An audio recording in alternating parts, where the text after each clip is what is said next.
Olá, sejam muito bem-vindas e bem-vindos a mais um episódio especial, um episódio de férias do nosso programa de rádio O Espírito do Evangelho. Aqui é Antônio Campos. E no programa bônus de hoje voltamos a mencionar o Livro dos Médiuns, que, como vocês sabem, neste mês de janeiro está completando 160 anos.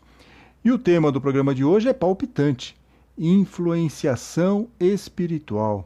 E como disseram os espíritos de luz a Allan Kardec, lá no capítulo 21 do Livro dos Médiuns, todos os espíritos que nos rodeiam podem nos ajudar no bem ou nos atrapalhar e nos levar ao mal. Se forem espíritos superiores, a influenciação que vão nos sugerir será positiva. É o caso dos nossos mentores e tema do primeiro bloco do nosso programa, baseado em trecho do episódio 9 deste podcast.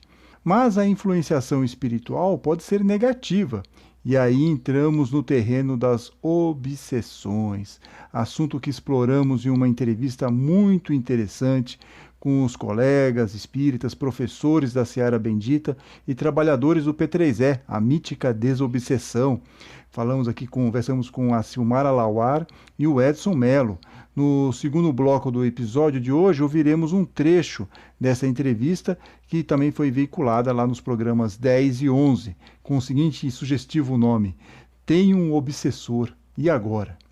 Mas antes, vamos falar dos espíritos de luz que procuram nos ajudar no próximo bloco.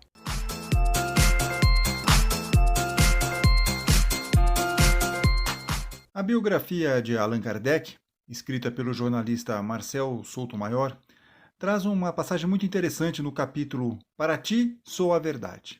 Kardec já havia começado a estudar as manifestações dos espíritos e a entrevistá-los. Ele estava preparando um texto sobre isso quando ouviu uma batida na parede. Não identificou nada de anormal e voltou a escrever. Novas pancadas apareceram e foram ficando mais fortes e passaram a se espalhar por toda a parede. O ruído só parava quando Kardec interrompia o trabalho.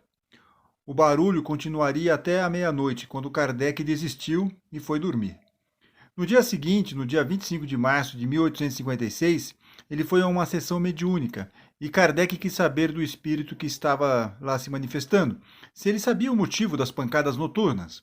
E o espírito que estava se comunicando naquele momento respondeu: Era teu espírito familiar. Queria comunicar-se contigo. Ele está aqui. Pode perguntar para ele. Nesse momento, Kardec conhece o espírito que vai se autodenominar de verdade. Esse espírito vai orientá-lo em todo o trabalho que vai dar origem ao espiritismo, a todas as obras. E era o espírito da verdade que estava dando as pancadas na parede. E por que ele estava fazendo isso? Porque ele não concordava com alguma coisa que o Kardec estava escrevendo. E aí ele fala para o Kardec: Desagradava-me o que escrevias e quis fazer que o abandonasses, disse o espírito da verdade para Kardec. E esse tipo de interação, que aconteceu lá com Kardec, pode parecer extravagante para nós.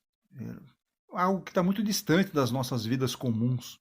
Mas isso não quer dizer que nossos benfeitores não estão ao nosso lado, tentando com mais ou menos sucesso, porque depende muito de nós, nos auxiliar, nos inspirar.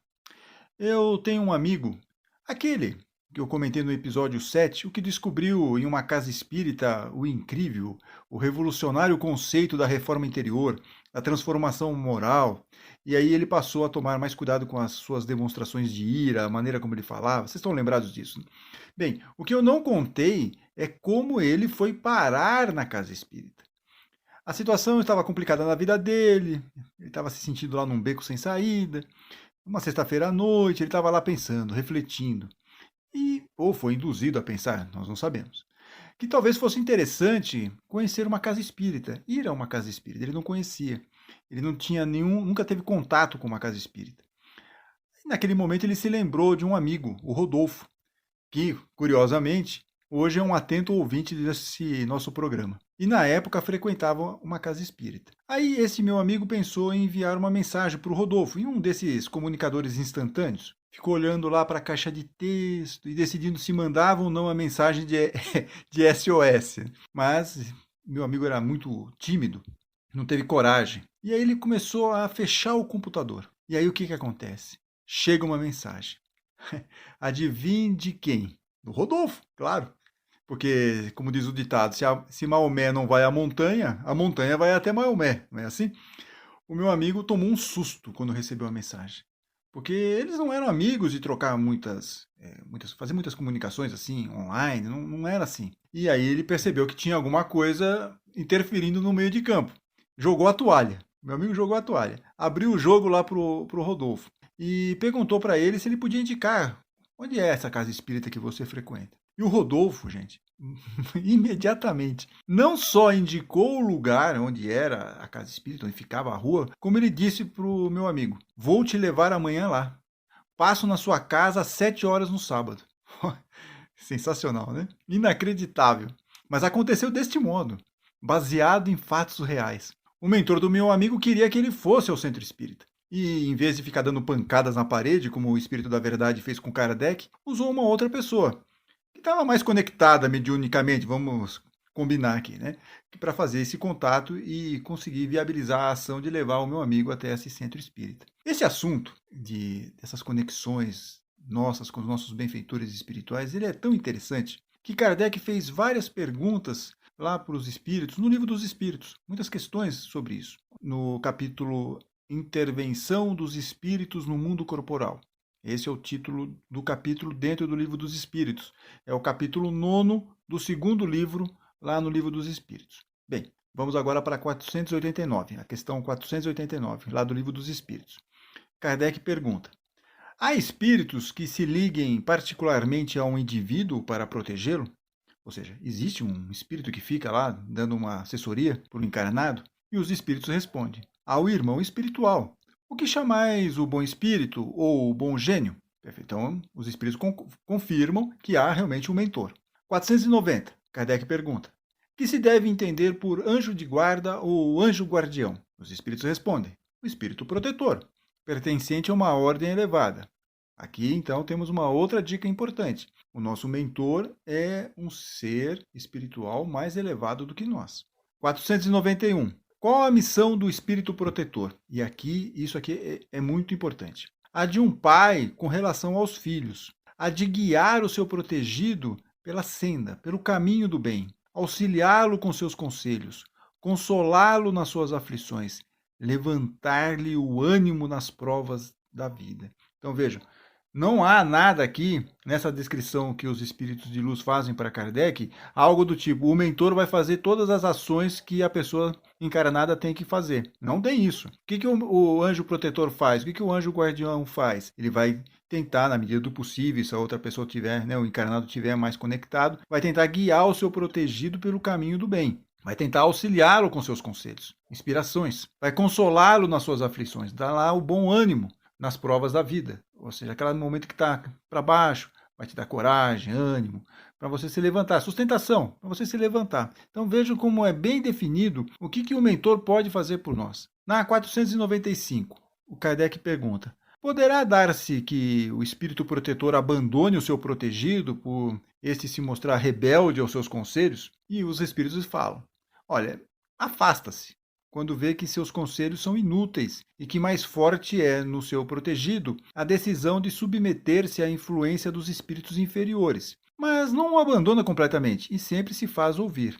É então o homem quem tapa os ouvidos. O protetor volta desde que este o chame. Portanto, ele vai tentar, vai se afastar um pouco, está vendo que não está dando muito certo, quem sabe ele volta outro dia, dá outra dica, o pessoal continua não ouvindo, mas ele não se afasta totalmente, ele está lá. E se um dia cair a ficha dessa pessoa, aí o espírito protetor, volta com tudo e fica cada vez mais próximo, cria-se lá um vínculo. Aliás, quando ele fala aqui sobre espíritos inferiores, no próximo episódio, episódio 10, episódio especial, nós vamos falar sobre obsessão. Mas essa questão das dicas que o mentor nos dá, seria ótimo se nós pudéssemos ter uma relação ou pelo menos visualizá-los, como, por exemplo, o Chico Xavier visualizava o Emmanuel. O Emmanuel ficava lá dando os conselhos para o Chico. Era uma facilidade isso. Ou como aconteceu com o Divaldo Franco, lá tem uma passagem naquele filme Divaldo, o Mensageiro da Paz, que é bem interessante, porque ele novinho ainda, está aprendendo a questão do espiritismo e tudo mais, e ele faz lá uma malcriação para a senhora que estava o ajudando lá em Salvador, mostrando para ele como funcionava uma casa espírita, introduzindo ele nesse universo. E ele faz lá uma malcriação. E aí aparece a Joana de Ângeles. Vamos ouvir. Por que tanto sofrimento? Eu perdi o emprego, é natural. Isso é motivo para ser ingrato? Ingrato? Ingrato, sim, senhor. E por 2 vezes. Primeiro com essa pessoa que acabou de sair daqui, que além de dar casa, comida e carinho, ainda tenta te fazer evoluir. E segundo com a espiritualidade, que já te deu instrumentos para você saber lidar com o seu sofrimento infantil, egoísta e desnecessário. Portanto, Divaldo, reaja. Jesus nunca fecha uma porta sem ao menos abrir uma janela. E prepare-se. De hoje em diante, o senhor será muito mais exigido.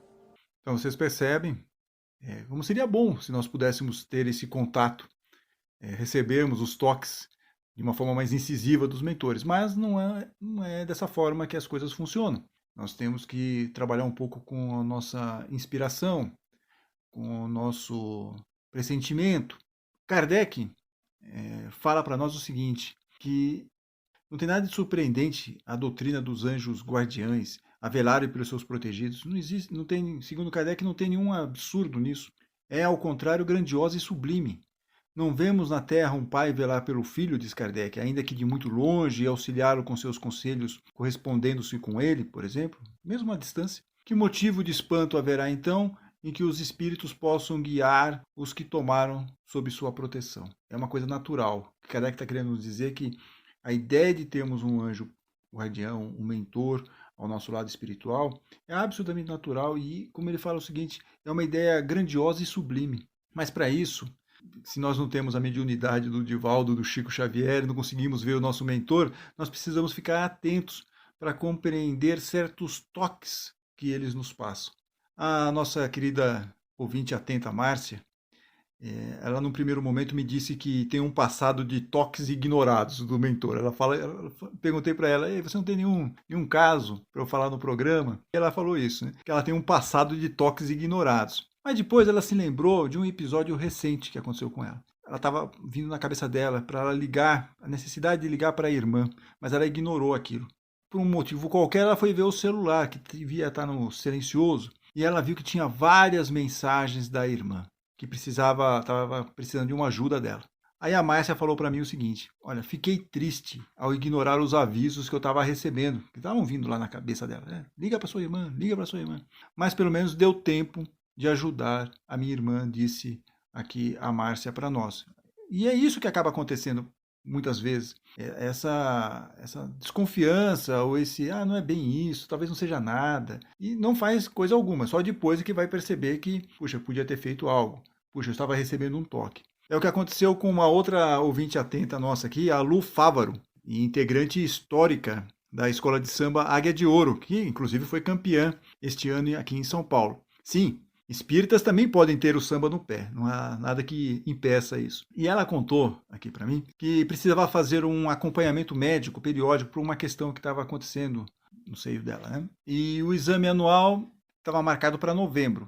Mas naquele momento, naquele mês de novembro, ela, por alguma razão que ela não conseguia identificar, ela só foi entender isso mais para frente, ela não fez. Ela resolveu ficar postergando, apesar dos protestos do marido. Até que em maio, então de novembro, ela ficou enrolando de novembro até maio. Aí em maio ela fez o exame e descobriu o início de um tumor no seio. Diz ela aqui, se eu tivesse feito o exame em novembro, não ia aparecer nada. E se eu fosse fazer um ano depois, que é anual, então ela estava fazendo em novembro, depois ela ia repetir o exame em novembro do ano seguinte. Então se ela tivesse esperado um ano depois, como de hábito, o tumor teria aumentado de forma tal que a cura seria muito mais complicada, traria sequelas, seria bem enroscado esse negócio. Mas como ela fez o exame em maio, diz ela, descobrimos o tumor em seu início. E aí foi mais fácil resolver a questão. Conta emocionada, ela me mandou um áudio sobre isso. Logo depois desse episódio, ela já ligando as coisas, que estava acontecendo, ligando o Lé com o Cré, por que eu resolvi adiar, por que eu resolvi postergar esse exame, ela começou a fazer os cursos lá na Casa Espírita, que ela já frequentava como assistida. Então vejo como essas questões de pressentimento, de inspiração, elas são importantes para nós. Tanto que Kardec, na questão 523, ele faz a seguinte pergunta para os espíritos de luz. Acontecendo que os pressentimentos e a voz do instinto são sempre algum tanto vagos, que devemos fazer na incerteza em que ficamos? Os Espíritos respondem aqui na 523. Quando te achares na incerteza, invoca o teu bom Espírito. Ou faz uma oração a Deus, que é o soberano Senhor de todos, e ele te enviará um de seus mensageiros, um de nós. Kardec faz o seguinte comentário na sequência. Os espíritos protetores nos ajudam com seus conselhos, mediante a voz da consciência que fazem ressoar em nosso íntimo. Como, porém, nem sempre ligamos a isso a devida importância, outros conselhos mais diretos eles nos dão, servindo-se das pessoas que nos cercam, que foi o que aconteceu lá com meu amigo e o Rodolfo. Faça uma análise dos conselhos, diz Kardec. Se você tivesse aproveitado, lhe teriam poupado muitos desgostos. É um exercício, não é para ninguém ficar deprimido. Puxa, eu devia ter ouvido. Não, não é isso. É um exercício para que, a partir desse momento, nós possamos ficar um pouco mais ligados. E esses conselhos podem aparecer da forma mais inusitada. Às vezes pode vir num sonho. O plano espiritual tenta dar todos os toques possíveis, não consegue, aí vem num sonho. Aconteceu isso com o cantor e compositor Paul McCartney.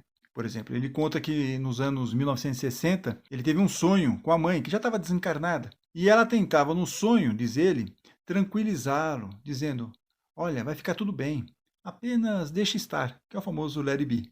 Diz ele aqui na entrevista lá na televisão: senti um alívio e pensei que vai ser ótimo. Ele teve essa sensação quando ele conversou com a mãe. E aí ele acordou e escrevia a música Let It Be. Mas era a positividade dela que me inspirou, disse o Paul McCartney. Vamos aqui ouvir esse momento que ele conta em um trechinho da música. I had a dream in the 60s where my mum, who died, came to me in the dream and was reassuring me, saying, it's going to be okay, just let it be. And I went, oh, I felt so sort of great and like, oh boy, it's going to be great, you know. She gave me the positive word. So I woke up and I went, what was that? What did she say? Let it be. So I've never heard that. Yeah. That's kind of good, you know. So I wrote the song, Let It Be, but it was her positivity. That's When I find myself in times of trouble, Mother Mary comes to me, speaking words of wisdom, let it be.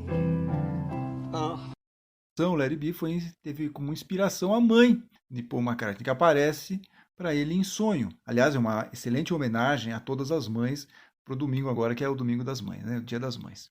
Outro músico que tem uma história ótima é o Almir Sater. Ele contou no programa Viola Minha Viola como surgiu a música Tocando em Frente. Vamos ouvir aqui um trechinho dele contando como que foi isso. Essa música, na verdade, eu acho que foi um grande presente que tanto eu como o Renato Teixeira recebemos. Aí peguei o violão, comecei a dedilhar, e veio uma melodia muito rápida. O Renato, daquela forma que eu te falei, meio que estatelou o olho, saiu escrevendo uma coisa muito rápida. E, de repente, toca o telefone na minha casa, me ligou uma grande cantora brasileira chamada Maria Bethânia. Ela falou: Almir, você não tem nenhuma música para eu gravar? Até acabei de fazer uma música, mas o Renato Teixeira vai gravar essa música. Falou: então, canta no telefone para mim essa música. Aí cantei no telefone e ela falou assim: essa música é minha. Então, são um monte de coincidências, assim, que eu acho que essa música veio como presente para a gente poder cantar essa mensagem tão bonita, tão otimista, né? Eu acho que não tem talento para fazer uma música em 1 minuto, 2 minutos, assim, letra e música pronta. Eu acho que essa aí foi psicografada mesmo. Psicografia. Reparem como os mentores encontram maneiras para nos passar mensagens, mesmo quando não damos muita atenção.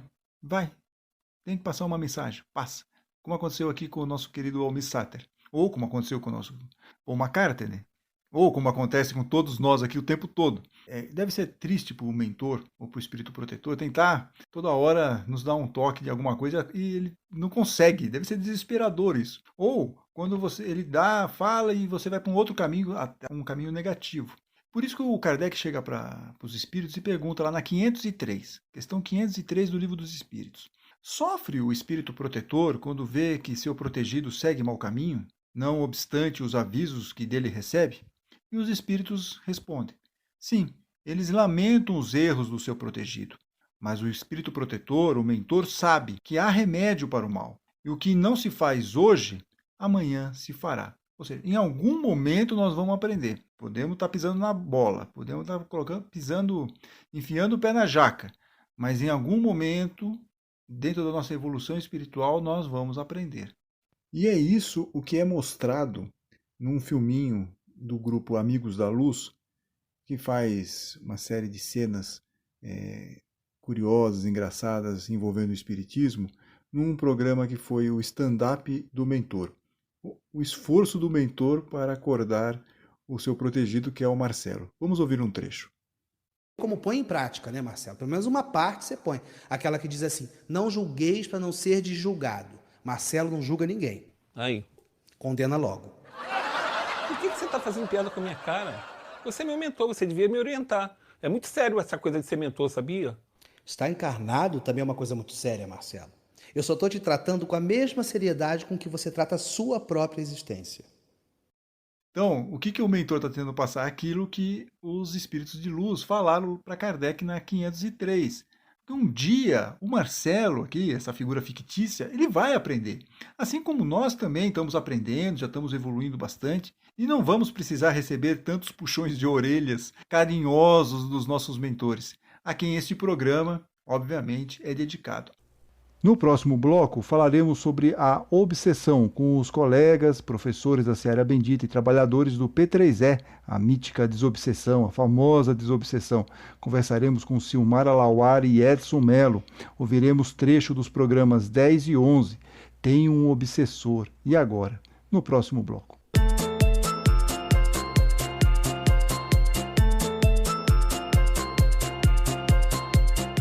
Primeiro, vamos esclarecer alguns conceitos importantes. O que é obsessor, obsessão e obsidiado?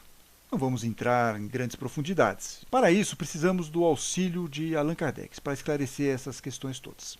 No livro dos Médiuns, ele explica: obsessão é o domínio que alguns espíritos, os tais obsessores, conseguem adquirir sobre certas pessoas, os tais obsidiados. Nunca é praticada, diz Kardec, a obsessão, senão pelos espíritos inferiores, que procuram dominar. Os bons espíritos nenhum constrangimento infligem, aconselham, combatem a influência dos maus, e se não os ouvem, retiram-se. Os maus, continua aqui Kardec, ao contrário, se agarram àqueles de quem podem fazer suas presas. Se chegam a dominar alguém, identificam-se com o espírito deste e o conduzem como se fora verdadeira criança. E aí a grande questão: como que se dá essa comunicação entre os espíritos, seja pelo processo de obsessão, seja por inspiração dos bons espíritos? E isso ocorre, na grande maioria das vezes, pelo pensamento. É a maneira mais fácil e usual de se estabelecer um contato.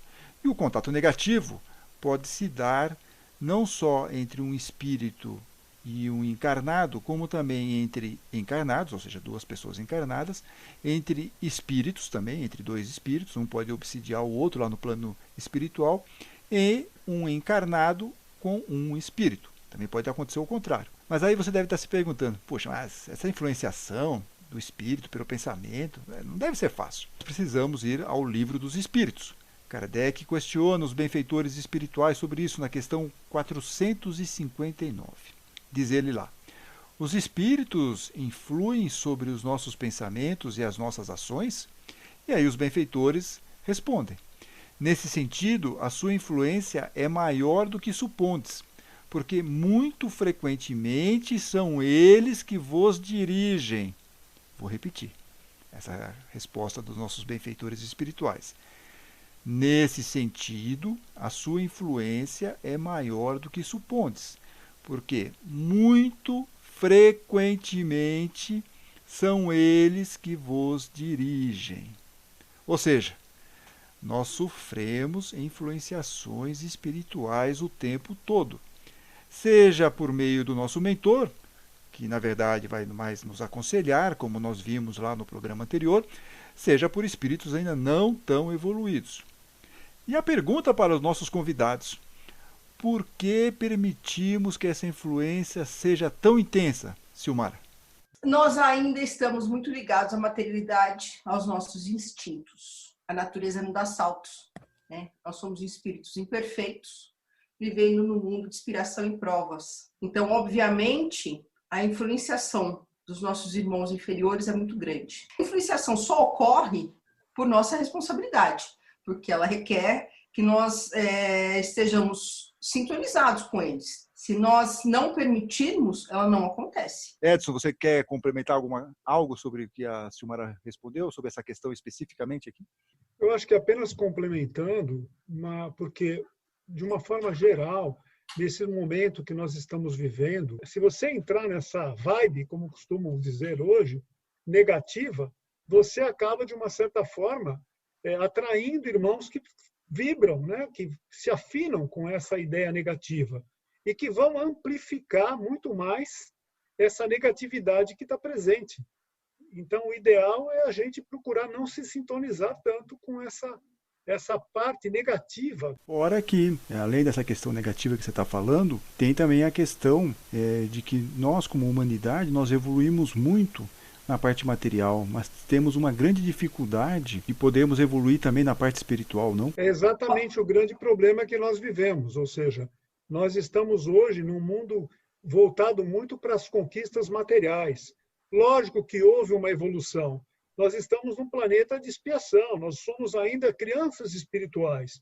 E é normal que nós, de um momento para o outro, a gente, por invigilância, a gente acaba escorregando um pouco e acaba, de uma certa forma, entrando em pensamentos ruins, em atitudes ruins que já estão dentro de nós e que os nossos irmãos acabam, de uma certa forma, apenas amplificando algo que está dentro de nós já. Ou seja, não é ele que cria, por exemplo, a inveja, os ciúmes ou a negatividade, mas sim algo que ainda é presente dentro do nosso subconsciente, dentro do nosso espírito, assim dizer, e que eles vão ali colocar uma influência em cima das coisas ruins que a gente tem, porque nós somos ainda seres imperfeitos, como a Silmara acabou de falar.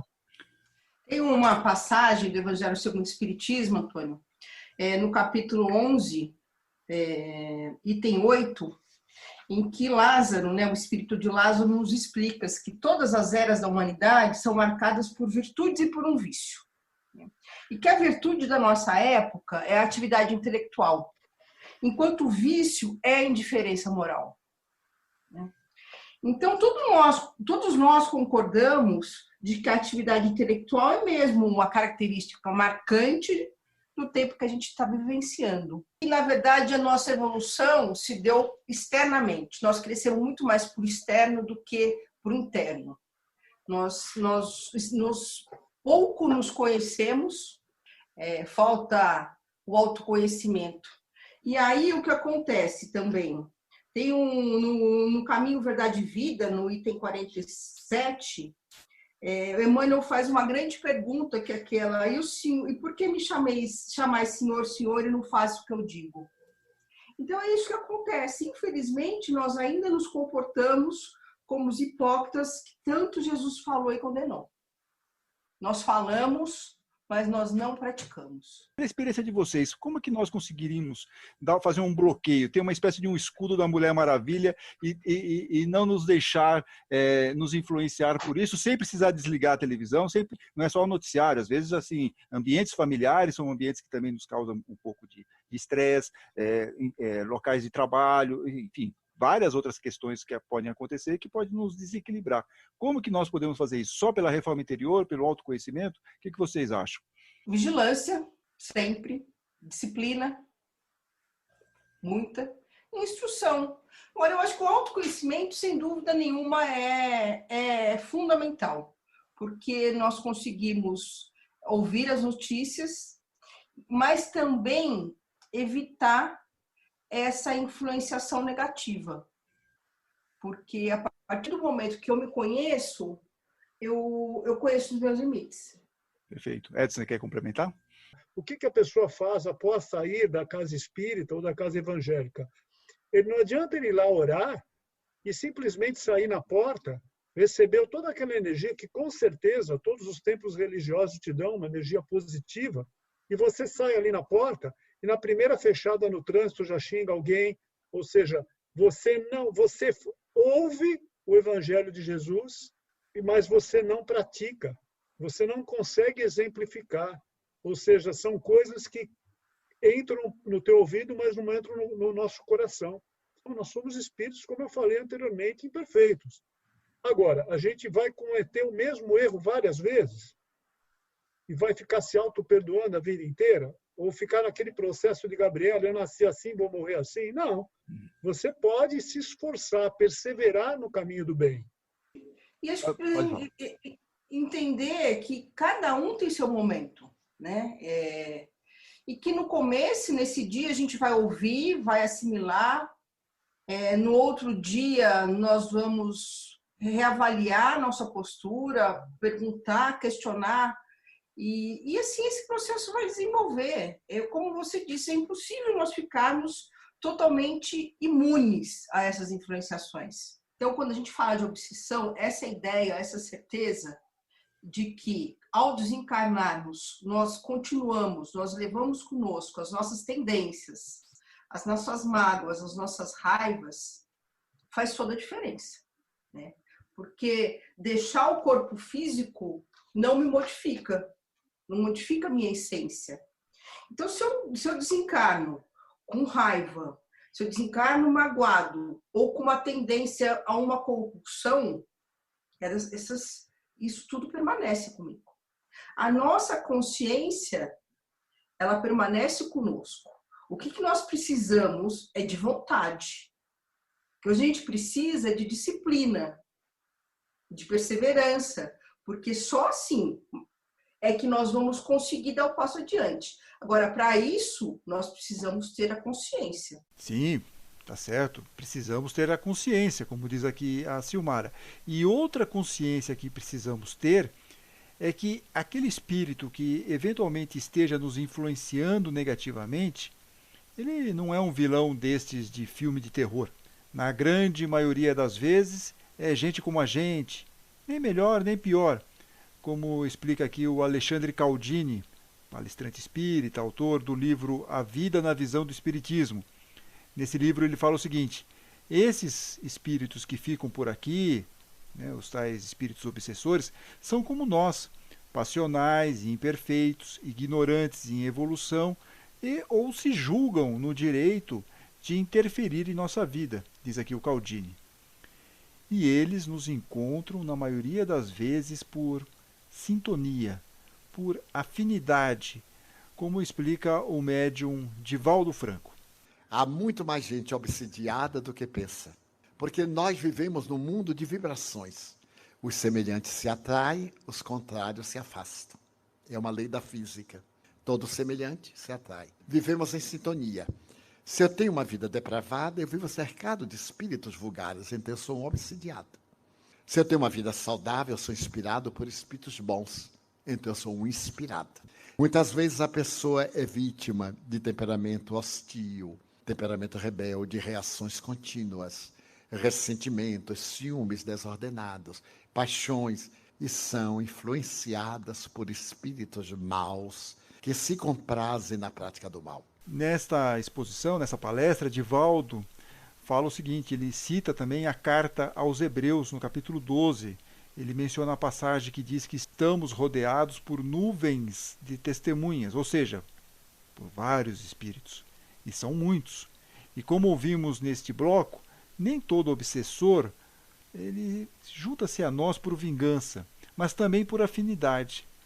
Todos querem nos influenciar, como podemos notar nesse trecho do divertido grupo Amigos da Luz, é um grupo de humor muito inteligente, muito bem feito, e tem um episódio chamado Obsessor Ciumento, que mostra dois obsessores tentam influenciar o mesmo encarnado, o Osvaldo, e o mais antigo dos obsessores fica chateado. Vamos ouvir um trecho. Eu vou embora, Osvaldo. Não faz isso, não me deixa. Eu vou embora, fique sozinho, eu vou embora daqui. Ah, chega os dois de drama, pelo amor de Deus. Eu não quero tomar o seu lugar não, meu amigo. Ah, não. Não. Você não é inimigo dele de vidas passadas? Sim. Quer se vingar dele, não é isso? Sim. Eu não quero. Eu só quero fumar um cigarrinho, é só isso. Ué, mas você não é obsessor? Não. Tô mais pra um parasita espiritual, entendeu? Eu não quero me vingar de você. Pelo contrário, quero que você viva bastante, entendeu? Eu quero que você viva bastante pra gente poder fumar junto, beber. E como é que alguém pode viver bastante fumando, bebendo por dois? Porque é por ele e por você, né? É modo de dizer, entendeu? Eu quero que ele viva muito, pra ter muita energia vital, pra poder sugar bastante, entendeu? Que fofo você, hein? Ah, eu sou. Tá vendo? Eu não te troquei por ninguém. Poxa, quem é o meu obsessor fofão? Obsessor fofão, infelizmente, não é a regra. Ouvimos um trecho da entrevista com os colegas espíritas, professores da Seara Bendita e trabalhadores da famosa Desobsessão, a Silmara Lauara e o Edson Mello. A entrevista completa e muito didática, e aqui entre nós, nada assustadora, bem tranquila, pode ser ouvida nos episódios 10 e 11. Tem um obsessor. E agora? Está lá na nossa playlist do podcast O Espírito do Evangelho. Como um resumo para o programa de hoje sobre influenciação espiritual, quanto mais caminharmos no bem, fizermos com seriedade a reforma interior, mais estaremos sintonizados com os benfeitores do plano espiritual. Por outro lado, se descuidarmos da nossa evolução espiritual, se não formos vigilantes, aí abrimos a guarda para as influências espirituais mais, digamos, negativas. E não queremos isso, certo? E na semana que vem, conversaremos sobre a questão histórica dos evangelhos e de textos que não entraram no Novo Testamento, como os evangelhos de Tomé e de Maria Madalena. Fiquem bem, fiquem com Deus.